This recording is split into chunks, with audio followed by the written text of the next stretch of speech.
Yes, it's working. Thank you. Perfect. Thank you so much.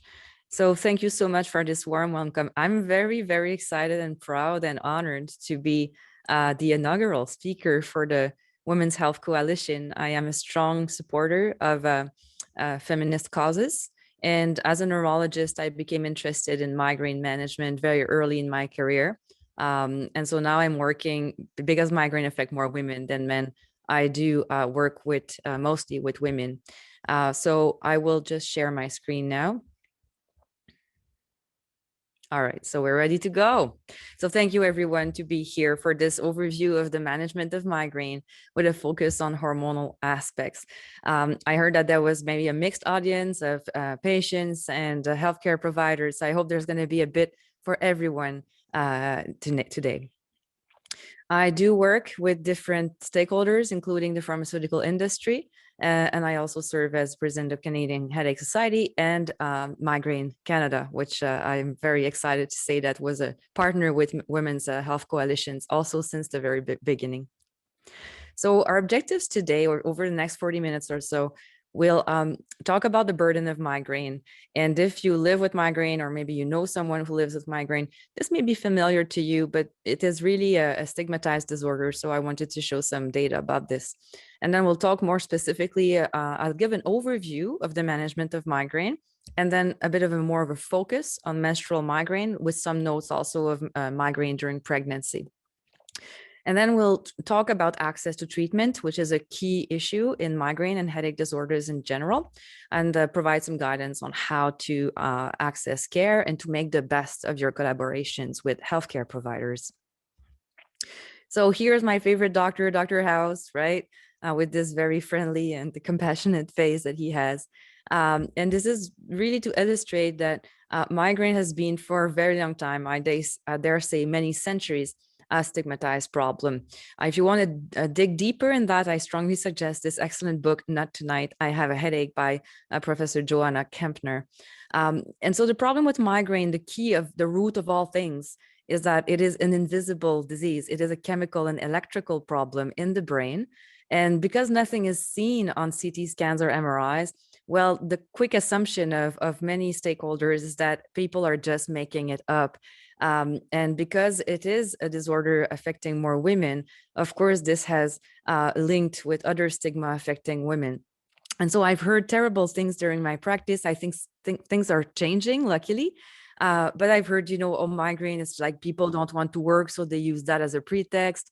And the worst of all is actually like from the old 70s psychoanalytic theories that migraine is a neurosis. So it's a neurotic problem for hysterical women who have these symptoms to deal with internal emotional conflicts they cannot settle by themselves. So this is really what we're working with. But luckily, science has progressed, and we have now new treatments that will influence the social view of this problem. So there's also a lot of myths about migraine all around because it is so common that everybody has a word to say about it. And if you live with migraine, probably you'll be told by, whatever good-willing people, your neighbors, your friends, your family, that you should do this and should do that. And in some instances, it's actually true that, eating well, and as we see later, hydrating, yes, it's all good for migraine, but it's like telling someone with diabetes that they just have to stop eating sugar. It's not enough. And migraine is a disease that sometimes warrants pharmacological or medications interventions. There's also a lot of myths about triggers, about burden. And you will hear those things from different people. Sometimes myths are also used to sell and to market things. And so you say, oh, migraine is caused by this one thing, and I will sell you something that will quick fix your problem. And sadly, it's not the case in most of the situations. So let's talk about the World Health Organization. This is a very key organization in our planet, looking at the health globally. And according to them, the migraine is actually the second cause of years lived with disability in the world. That's no small thing.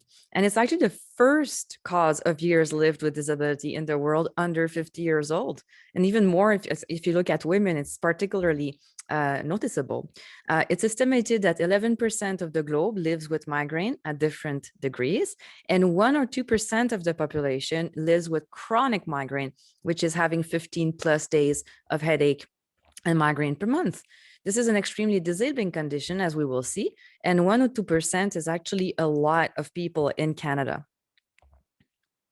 Migraine is more than a headache. There's a reason why I called my book this way. And it's because beyond the pain, which of course is a key symptom, there are so many other brain manifestations coming with migraine. So there's now that we know about the prodrome phase, which is the start when the attack begins. And even before the pain hits, you have people report neck pain, fatigue, different levels of hypersensitivity. Then we have the full-blown migraine attack. Then the post-drome, which is the kind of some people call it the migraine hangover, where people have brain fog, they're tired, they might be unable to function normally. And some people with migraine also have auras, which are phenomena that are usually visual. They will see something, funny squiggles or lines, or they will lose their vision on one side. So it's an extremely diverse. If there is one term that you can link with migraine, it is diversity, because it varies in symptoms, it varies in triggers, it varies in responses to treatments, and therefore nobody is exactly the same. But of course, there are categories, and we'll talk a bit about that.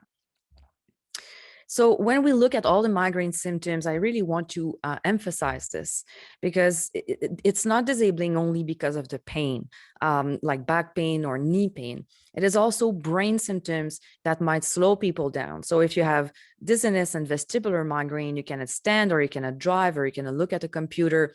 If you're actively throwing up, I mean, I don't think anybody can do much when they are bent over the toilet bowl.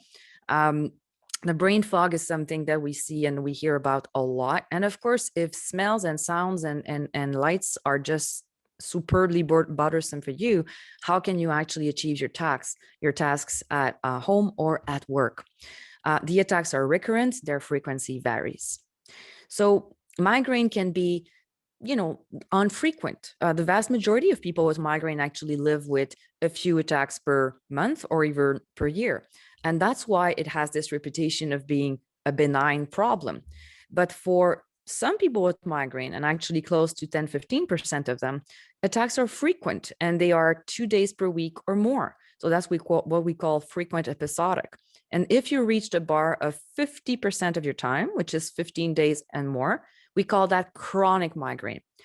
We can talk a lot about why should we put people into buckets, and should we call chronic migraine or episodic, knowing that the frequency varies. It varies with what happens in your life, with hormonal cycles, with different triggers and phases.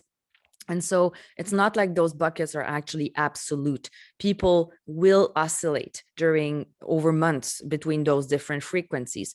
But usually, if you talk about migraine, the next thing should come to mind is your average monthly frequency, to give an idea to your healthcare provider of, do you need acute therapy because you have occasional attacks, or do you need preventive therapy and more aggressive treatment if you live with chronic migraine? So there's no doubt that migraine is disabling because of its multiple symptoms and the fact that it's not always that easy to treat. And some people who should actually hear about that a bit more are the employers, because at work, migraine actually has an impact on how you can function, even with the best coping mechanisms. And it may actually lead to absenteeism, which is missing a day of work. Looking at this graph here, you can see this was a study done to look at the stigma of migraine. And you can see that in white, there's epilepsy, a well-known disease that everybody acknowledges. And in dark gray, you have chronic migraine. So on the right side, you have people with no work-related difficulties. On the left side, people who cannot work at all. I think it's pretty obvious that most people with epilepsy are actually quite functional at work. And the majority of people with chronic migraine have a severe impact on work because of the numerous attacks that they endure. So one sad thing is that because migraine is stigmatized, many people, and I hear this in my office day and day, is that they conceal. They don't dare talking about their diagnosis to their employers or colleagues because they know that it will not be that well received. So I think it's something we should actually advocate for and educate colleagues, coworkers, and employers about the impact of migraine and what is migraine exactly, and why, last week you were perfectly fine, but yesterday you could not work and you had to stay home because you had an attack. So that's really something that should be worked on. The impact on family life is very important. This was a study performed in the US on a vast database of patients. And once again, we see chronic is actually, I'm sorry for the color discordance here. The orange bars are chronic migraine and the dark blue bars are episodic. And you see that the impact of migraine on family activities, religious activities is important.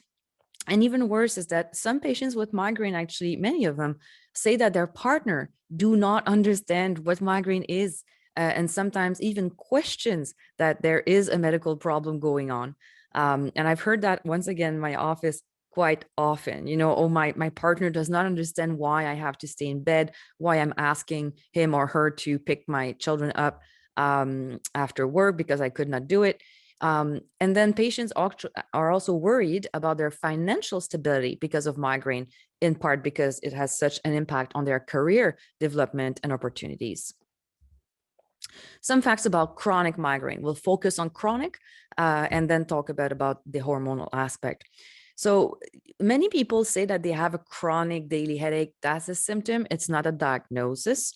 And up to 80% of people who say that they have a chronic daily headache actually live with chronic migraine.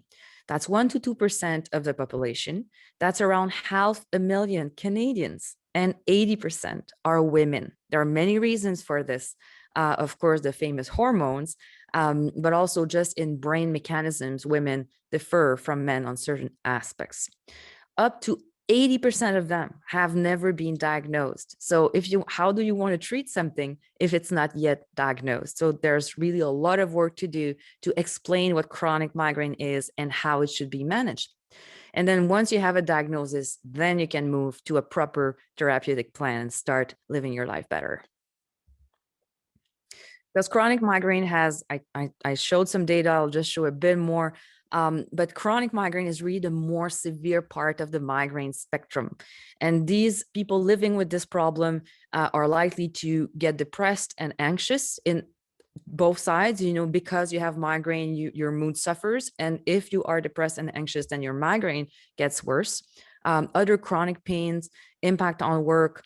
There's also impact on school and lower income. So that's really a disease that has a deep impact on the person's personal and professional life. So we talked about the burden, but let's talk about how to make things better. The one rule that we promote at Migraine Canada is that there's no one size fits all. There's no quick fix. So usually it's a global plan.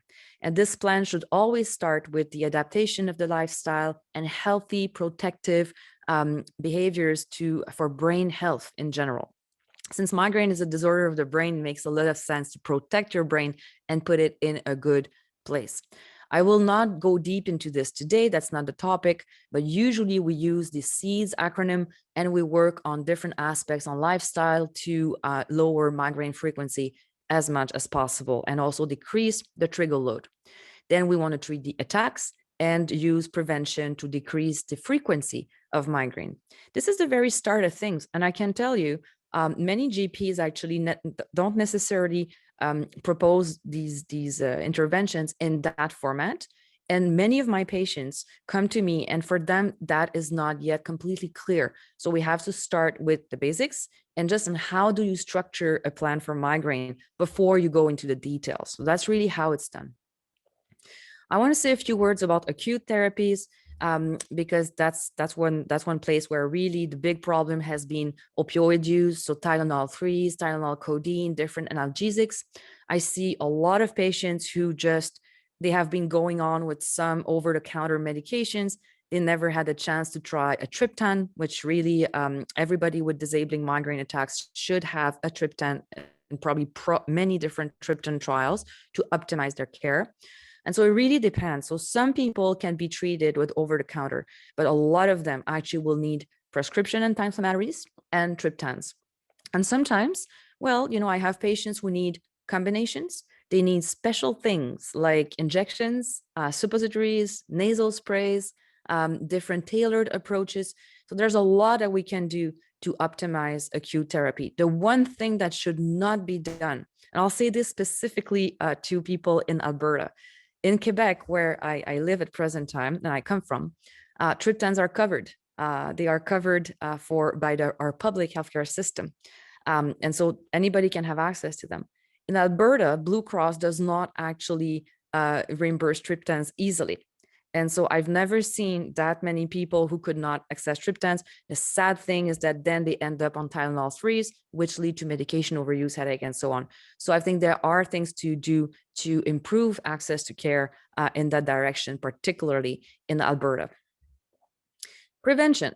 Prevention is what? Prevention is taking a drug to change the brain chemistry to make your brain more resistant to attacks. So you have less attacks. That's the idea. Before the new treatments, I'm going to just show briefly, what we had were drugs that were designed for other things. So for example, drugs for blood pressure, depression, and epilepsy or seizures. Why do they work for migraine? Sometimes it's not that clear, but they all have been found to be effective by some effect on the brain to make the brain resistant to attacks. That's how they work. So these drugs usually are prescribed and it's kind of a hit or miss, right? So we don't know which ones will work for who. It's once again, no one size fits all. And they all have some risk of side effects.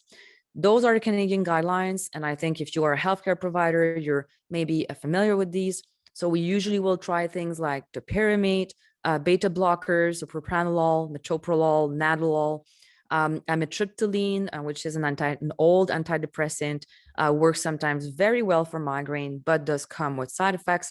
And then natural products, magnesium is one of my favorites, candesartan, and then other drugs that are less well tolerated. So usually we prescribe them less. Those are the guidelines for the pills. Botox, we'll see a few words about, but arrived in Canada in 2010 and make a big change for chronic migraine because it's actually a well-tolerated therapy, and but it's not in the guidelines that are on episodic migraine only. And we'll talk about CGRP as well. So that's the story. If you live with migraine, usually that's what you go through, right? So you try a preventive and then maybe it doesn't work, or maybe you have side effects and then poof, you jump to the next step. So some patients call this the hurdle race. It might be difficult. It might be frustrating because the doctor cannot tell what's going to be good for you. The dose has to be increased. You have to keep trying for many weeks before saying that there's no effect. The effect can take time. And there's a vast array of potential side effects that might occur. So nobody needs to gain weight or not be able to exercise or be fatigued or be drowsy during the day. So those were the limits of the preventives. And the actual consequence of that was that in practice, this has been my practice for years, there's after a year, if you treat a person with chronic migraine with those medications, most of them will actually abandon them because either they don't work or they have side effects. So they're basically just not worth keeping. This is true for antidepressants, antihypertensives, and anti-seizure drugs. Now, hear me well. This is true for chronic migraine, which is more difficult to treat. In episodic, the success rates might be actually better, but once again, it's definitely not perfect options. Botox is now, some people here have heard about this. Some of you might actually have had it. It's been approved in Canada for prevention of chronic migraine. That's where we inject. Everybody wants to know where we put the Botox. This is where we put it, where there are sensory nerves. That's how it works. It kind of quiets down the nerves in the forehead, temples, back of the head, neck, and shoulders. Overall, it's better tolerated than oral medications, and it has had a sustained effect after years of therapy. So I've had patients receiving Botox for 10 plus years, and they keep having a good response and very good tolerability. The new kid on the block really is the CGRP antibody class. So this is what we have now to treat, to prevent migraine. And this is actually a very interesting science stories, because CGRP was discovered in the 80s.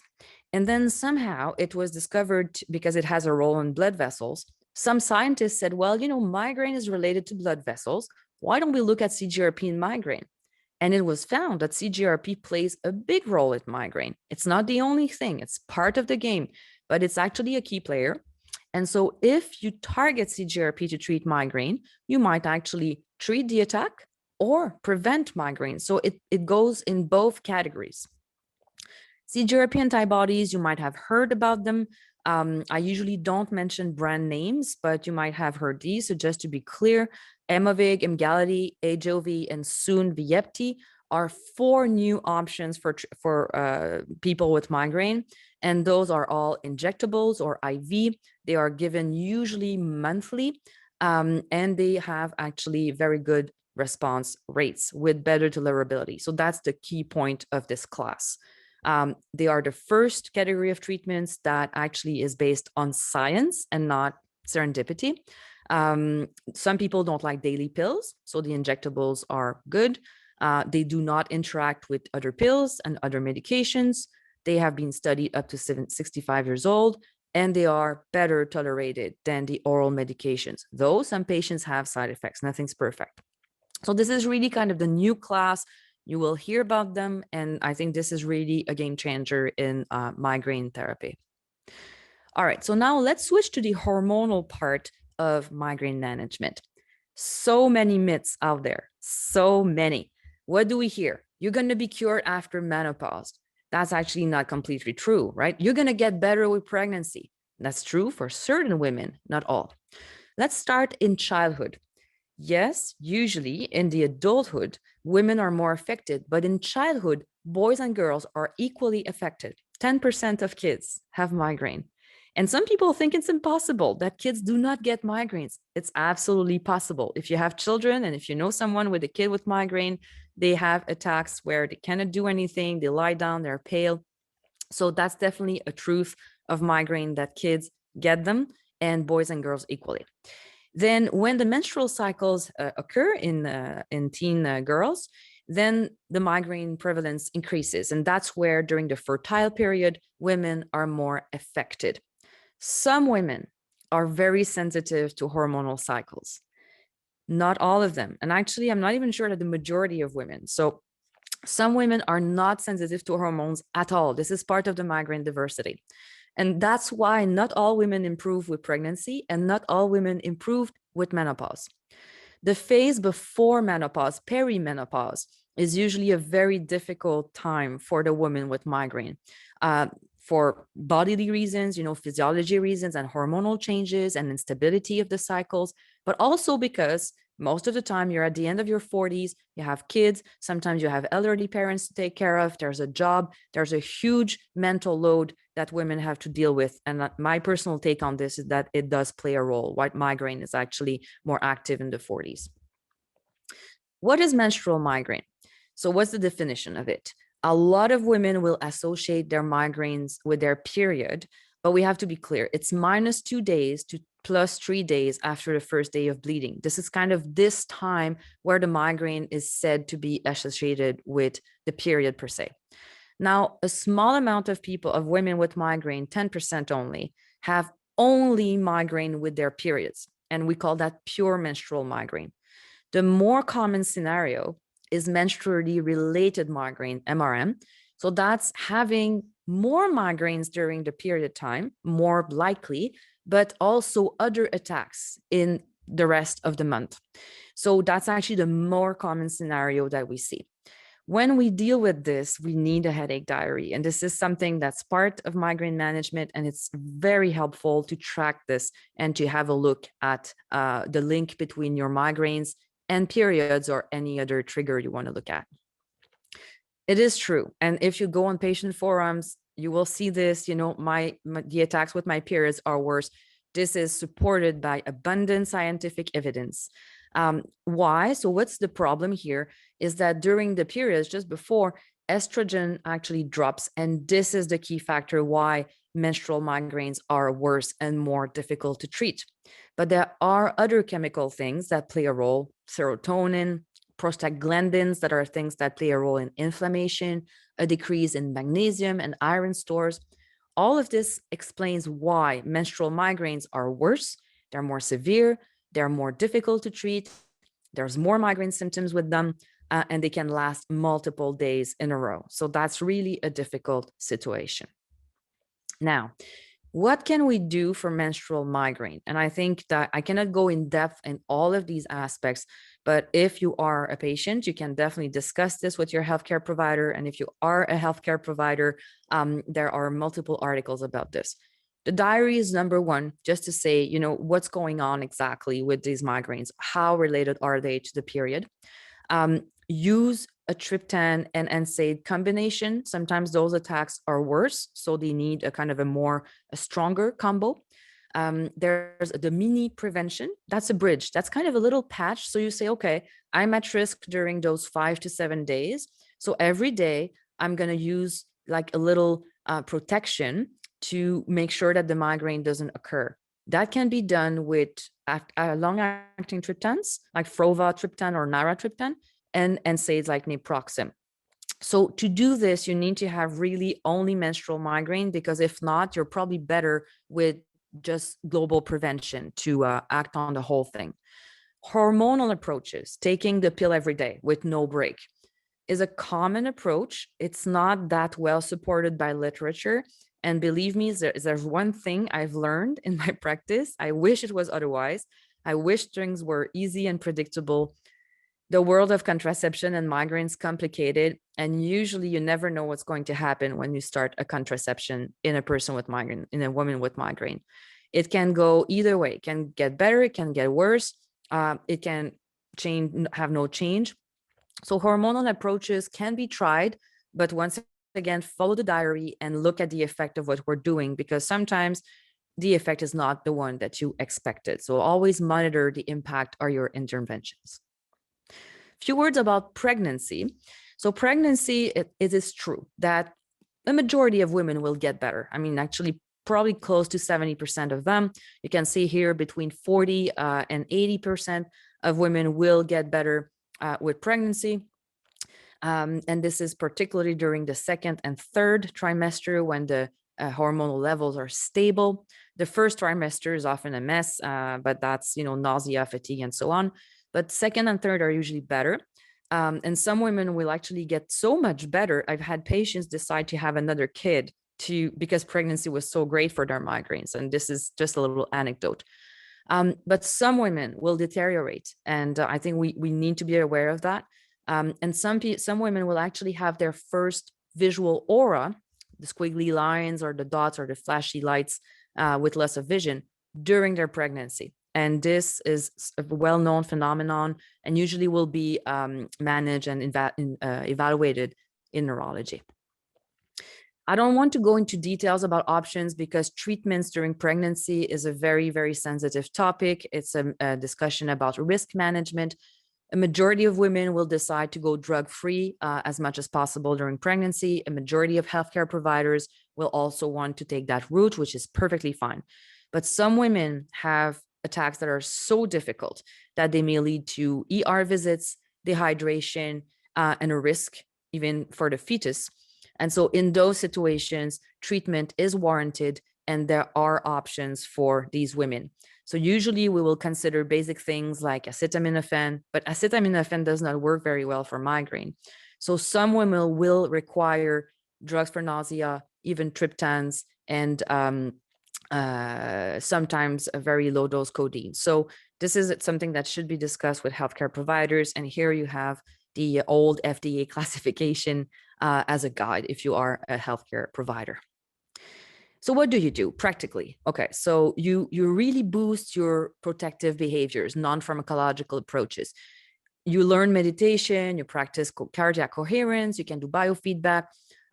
Caffeine may actually be helpful. Caffeine is a great treatment for a migraine attack that's mild, unless you are drinking too much caffeine every day. So in which case you should probably decrease. Antiemetics can be used, and triptans for severe attacks only. What else can you do to make things better during migraine, during pregnancy that is safe? Review your triggers, have a regular lifestyle, practice relaxation techniques. Acupuncture works for migraine. A lot of it is placebo response, but hey, why not if it works? And it's perfectly safe, so you can do it. Some doctors will do nerve blocks and trigger point injections and neuromodulation devices, which we don't have a lot in Canada, but more are coming soon. So those are kind of things that use electricity to manage migraine and pain. And so those can actually be also used safely. If you need, what if you need prevention? So prevention and medications during pregnancy are limited. This is just, once again, the overall caution that we exert with pregnancy. But still, beta blockers can be used. Most experts will accept low-dose amitriptyline as a preventive, but there are things you should not use, including topiramate, valproate, flunarizine, and some beta blockers are better avoided. This requires expertise and a very knowledgeable advice to manage migraine attacks and prevention during pregnancy. CGRP antibodies, by the way, are strictly contraindicated during pregnancy because CGRP plays a role in pregnancy. We talked about menopause. It often worsens with migraine for all kinds of reasons. Like I mentioned, it comes with a vast array of other symptoms and that we're familiar with. But it can be definitely managed, and that's a time where prevention might be actually needed for a few years. Menopause does not improve every woman, it actually worsens some of them. And I think that there's great harm being done in women in their 30s when things start getting a little bit more active migraine-wise. And some doctors say, oh, you get better with menopause, and that's fine, just wait for menopause. I don't think that's the way things should be managed. And those years where there's actually a lot of other things going on should be managed with optimal preventive therapy. Other comorbidities, other medical issues should be optimally dealt with. Neck issues, weight gain, physical activity, sleep apnea can actually occur in these years, and any other medical issue that's unstable should be managed. But sometimes nothing works, and that's really what I see with my practice. This is from another slide deck actually, but I found this slide and I was like, I have to show this. Those are quotes from patients, and this is what it means to live with migraine for many of them. So, I forget what it feels like to be headache free. Some of my patients with chronic migraine have forgotten what it means not to have a headache. Go to the dark room, go to the bathroom floor. A lot of my patients make jokes about amputating their heads. This is something I hear all the time. They say, oh, do you know anybody who can just like remove my head? The fact that migraine is maybe not like cancer, where, you have cancer and then eventually you deal with it and then you're in remission. It's kind of a long, slow burn disease that just robs you one day at a time. And it's not pain, it's also all of these other symptoms. So sometimes people are in a bad spot and they need help. So one thing that we I argue for with Migraine Canada is that physicians and any healthcare provider should be proactive in treating migraine. If you're being told there's nothing else to do, unless it's by, an expert headache specialist and you really have done the tour of the garden, then yes, that occurs that you've tried everything under the sun. It happens. But for the vast majority of people, especially if you've never seen a neurologist or a headache specialist, don't accept that. Don't accept that. There's so many new things. There's so many treatments and things that you can do to make your life better. From how to deal with your triggers or how to adapt your lifestyle, acute prevention, neuromodulation is coming. There's really a lot being done. But one problem is, okay, Dr. Leroux, you tell me to find a headache specialist. Where are they? So yes, there is a problem about headache specialists. And yes, there's a problem about education of healthcare providers. And the problem is rooted in the old stigma. So 50 years ago, even 20 years ago, we didn't have that many treatments. Migraine was not really well seen in neurology. Nobody really cared about it. The science of it was unclear, and to no surprise, education was lacking. And that led to, lack a gap in education and care. So here is a bit of a map of our society and where things could be improved. I've been asked by the coalition to have a look at this. And this is really how we work at Migraine Canada. And even my own career has been kind of targeting these different things. So we need to raise awareness in society. So population, the media, I think we should stop just going to the media and being asked about chocolate and migraine. That's enough. I think we should go beyond that. Talk about workplace, talk to the employers, make sure that every employer in Canada is aware that migraine is a neurological problem and it can be treated. Insurance company, disability insurers should actually be aware that migraine can lead to long-term disability in severe forms. Our governments, politicians, Health Canada, health ministries, they should be aware that there are therapies out there and they should be covered. Research should be funded. Healthcare providers should be trained. Like GPs probably get a few hours of training for headache and migraine. I don't know how much they get for hypertension, diabetes, and asthma, but I promise you it's more. Nurse practitioners could be involved. Pharmacists, of course, play a role. All the allied healthcare providers. Neurologists need to be better educated. In my own training, in my own residency 15 years ago, I had like 2 hours of lecture. That's it. That's what I got.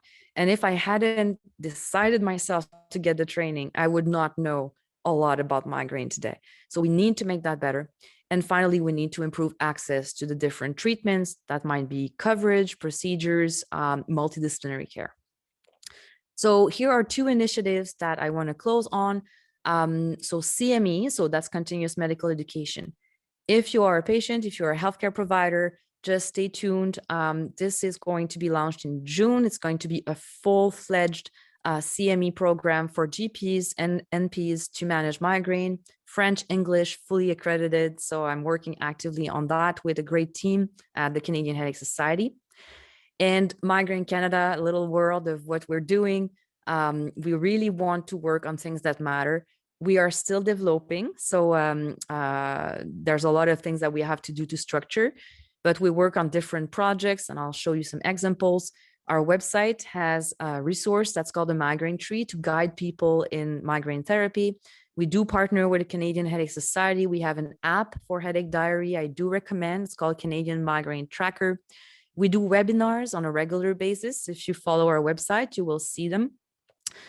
We do partner with patient support groups. Actually, the Chronic Migraine Guide is an example of that.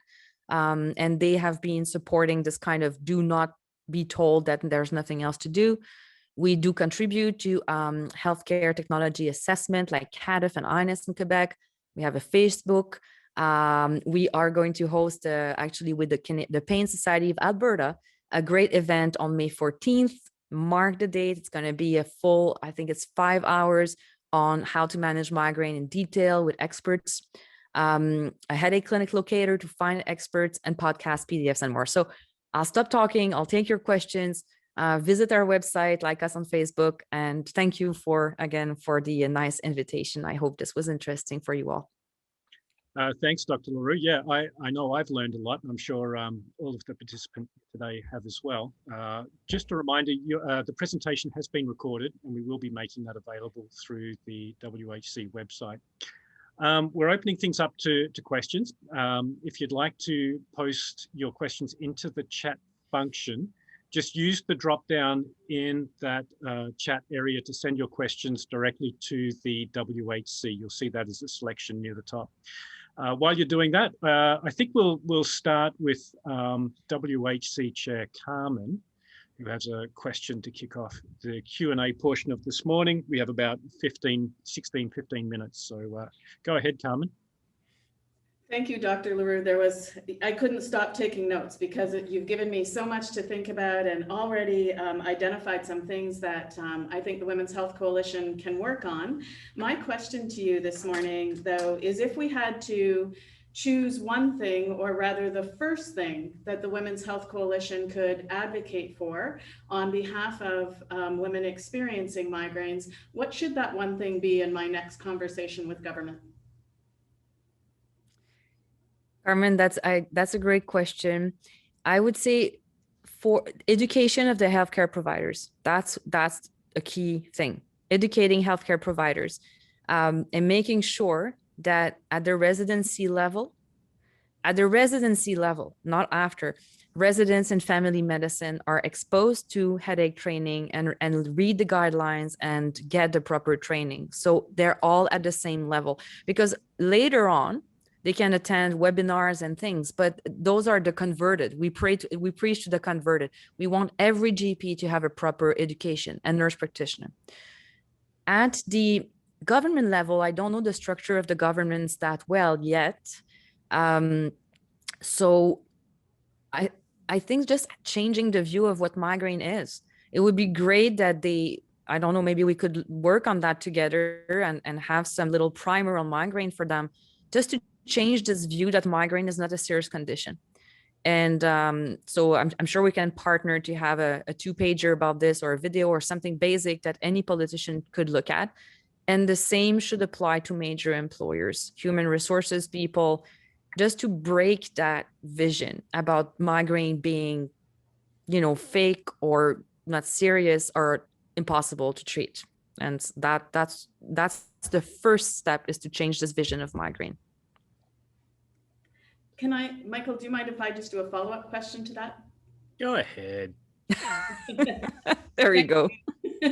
So you mentioned employers, and you mentioned the education system. What about insurance providers? Because you also mentioned in your presentation that some of the more effective treatments aren't covered in Alberta, and maybe it's how are they covered with private insurers? I know you mentioned Blue Cross. Yes. So the world of insurance, I came to learn a lot about. So Blue Cross, I was taking this example because I actually wanted to work before I left Alberta. It was in my radar to make sure that the vision of triptans for Blue Cross was changed. So Blue Cross covers triptans for migraine. And there's actually, I could send you documents about that. This is something that has to change. Regarding the CGRP antibodies and Botox therapy, private insurers have to list them as options. It's fine that they don't list them without previous trials. I think it's fair from a cost perspective, but they have to cover them, and without being last resort. They should not be last resort. They should be, after the usual rule is 8 days per month, and then 2 or 3 trials of an oral preventive. So private payers need to hear. Insurance companies about disability and should really hear about migraine as well. And I think that they should have migraine listed somewhere as a potential cause for disability. That's another discussion. But then they should talk, let's say a big company like Great West or Manulife, whatever, they have a medication branch and they have a disability branch. So maybe both of them should be aware that your patient who's actually missing work and on the edge or on disability, if you treat them properly, they may actually go back to work and actually live their lives. And this way, it makes tons of sense to invest in people with migraine, because once they are properly treated, they can actually live their lives and be productive. So many patients I see tell me, Elizabeth, I've been trained to be this. My passion in life is do, name it, whatever, from hairdresser to lawyer to business owner. I cannot live my life. I cannot do what I was trained and I want to do because of those migraines. Then you treat them, and once you hit the soft spot and they get better, then they can do their things, and then they stop costing a lot to the insurance company and disability and so on. So I think that's something we have to make the connection somewhere. I'm not too sure how, but we need to make those connections. Thank you, Doctor. I know our Vice Chair, Pragi, has a question, but I'd like to jump ahead to one from one of our participants, if you don't mind, Pragi, and Sure. we'll come back to you. Lisa asks a question about working in a school and having a couple of children who experience migraines. She says they have a dark, quiet space for them to go when they experience their migraines. She asks if there's anything else that they could be doing to support the children until a parent comes to pick them up. Excellent question. I can see right away that having maybe learning basic relaxation techniques or breathing techniques, be supportive, can be helpful. Ensure that parents are aware that things happen. And I will speak on behalf of parents that I hear. many parents talk to their GPs or to their doctors, and their doctors say there's nothing I can prescribe for your kid. That's not true. For attacks that are disabling, there are medications that can be safely used in kids and teens, and that should be investigated. So very good question. So apart from dark, dark and cold cloth and reassurance and breathing, I think reassurance is huge. It's a mix of, yes, I know you're suffering, so not diminish what they're going through, but reassure them that it's fine, it's going to be okay. And breathing can be learned by children. You have actually a great expert. I want to name Dr. Serena Orr, who works at University of Calgary and who's a spectacular pediatrician working for migraines. So maybe something can be done in partnership with her to work on such initiatives. Great question, love it. Thank you very much. Pragi, would you like to pose your question now? Thank you, Michael, and thank you, Dr. Leroux, for an amazing talk. The question I have today is, what advice would you give to women to help them navigate through the healthcare system? Be informed, be proactive, don't give up. That's what I have to say. There's so much now that we can do. Don't let yourself be told it's not, just wait. I think it's, if you have disabling attacks, if your life is impacted by migraine, and just read, go on Migraine Canada. I want to name also the American Migraine Foundation as a very good resource. And the Migraine World Summit is it's more of a high level of expertise. It's videos. They're just about to start now in March. So those are videos with experts. And Migraine Canada, go to the migraine tree, browse the migraine tree, look at the branches, and read the pages. And soon we'll have also more PDFs and podcasts for you. So stay tuned on those resources so you can learn. And then don't be afraid of telling your provider, I read this. I know sometimes providers don't like that, but it's fine. If you see something and say, I want to hear more about those treatments or this approach, or maybe, I have a headache diary. Headache diary is great because then you can really show to your provider, this is my life. This is how I'm doing. This is how many attacks I have. I'm taking responsibility here. I'm doing my homework. Help me and tell me what I can do. And if there's nothing that can be done, ask to be referred to neurology. And if you see a neurologist who doesn't care, because there are some, I have to say, if you see a neurologist, it's 10 minutes and ciao bye, ask to see another neurologist and ask to see a headache specialist, because you have to acknowledge that the variability of healthcare providers is great. Some GPs are fantastic. Some neurologists are fantastic, but it's not homogeneous. So if you see someone who discards your symptom, discards your effort, discards you, don't let that happen. Find someone else. Great advice. Thank you. Thank you. Yeah, it is good advice. One question here, quick one. Is there a correlation between migraines and fibromyalgia in women? Yes, there is. There is actually a comorbidity between migraine and multiple pain disorders, including neck pain, jaw pain, sinus pain. All of this is in the head zone. And the fibromyalgia is also linked.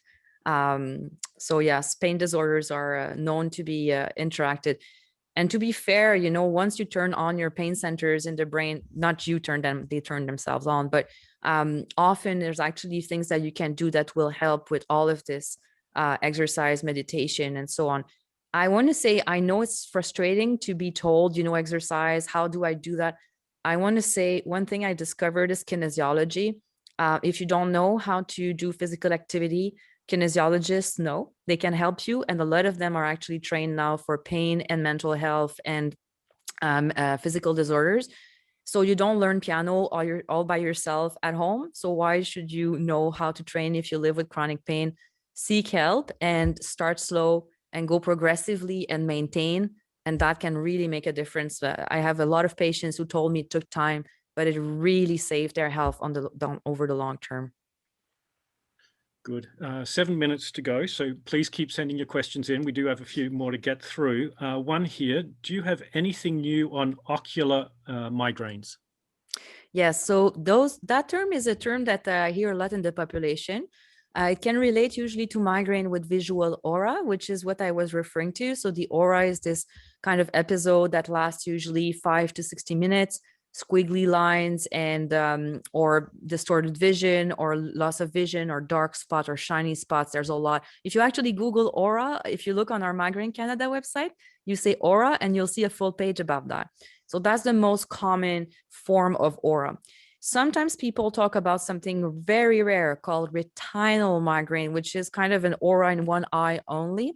And that can be another equivalent. But the vast majority is migraine with aura. And please read more on our Migraine Canada website. You'll see a full page on it. So this one's a bit more personal. The questioner says that she suffered from chronic migraine for 3 years. The pain sent my blood pressure to 201/101, stroke-like symptoms. Sleeping at night meant using an ice pack. Just recently, a nurse practitioner put me on a low-dose thyroid medication.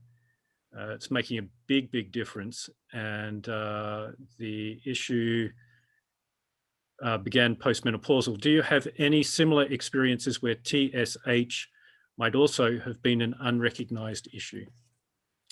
So what is described here is actually not a rare scenario to have the ice packs and the chronic migraine and refractoriness and so on. Yes, I've seen some patients where TSH and imbalance of hormones or thyroid hormone system was playing a role in migraine. Personally, I would not supplement with Synthroid anybody who has normal labs. So I'm not too sure exactly what happened there, but yes, the brain with migraine interacts with the body and with the environment. If there's something that's not in balance, if there's something that is unstable, it should be stabilized and it can have a role. But the vast majority of my patients have had their TSH checked, and it's not from that zone. But once again, everybody's a bit different. Magnesium is often recommended, as you mentioned through your presentation. Is it difficult? I've read that magnesium is difficult to absorb. What type of magnesium is recommended? Excellent question. And luckily there is an answer to that. Magnesium citrate or glycinate, GLYCINATE. Once again, go on Migraine Tree and look for supplements, or I think even if you type magnesium, you'll find it. We have a full page on all the supplements that are recommended. Dose is 300 twice a day. Because if you go to your pharmacist and you ask for magnesium, you might actually get a laxative, which is not exactly what you want. So the magnesium for migraine is usually, yes, slightly laxative, which can be good for some people who have constipation on chronic side, but glycinate or citrate, and you can find that on the Migraine Tree. Is it safe to use triptan daily? No, it's not. Well, it's okay. We have to make a difference between safe for your kind of body and death rates and safe for chronification of migraine. Using triptans daily is associated with medication overuse, headache, another thing you can find on the Migraine Tree. And so if you're using them daily, it's probably because your chronic migraine needs a better preventive therapy. And what we do most of the time will be to optimize prevention and then see if the triptans intake decreases. And sometimes we will also do a withdrawal, which is stopping all the triptans. It's not easy, but it can be done. And then to kind of reset the brain and to restart on a better ground. Very rarely, I'll underline that, very rarely, some people have withdrawn, have optimized therapy, and the only way they can live is to take daily triptans. This is by no means a typical approach, but if you are followed by a headache specialist, this might actually end up there. Vast majority of people optimize prevention, consider withdrawal, do not take triptans every day. Is it safe for your health? I've seen people overusing triptans for 50 years and they're still alive to talk about it. So it's for the health, it's probably not excellent, but it's not like it's not going to cause like dementia or cancer or anything like that. Thank you. So the last question, given the time that we have, do hormonal IUDs have a similar efficacy as oral contraceptives? So if we're talking about the impact on the IUDs on migraine, there's very little documented in literature. I just reviewed that recently. We don't know. That's the answer. And once again, I think I've seen ladies with the Mirena, to name one, that went better, and I've seen some that went worse. Very difficult to predict, and sadly, not a lot of studies to support an impact of these devices on migraine.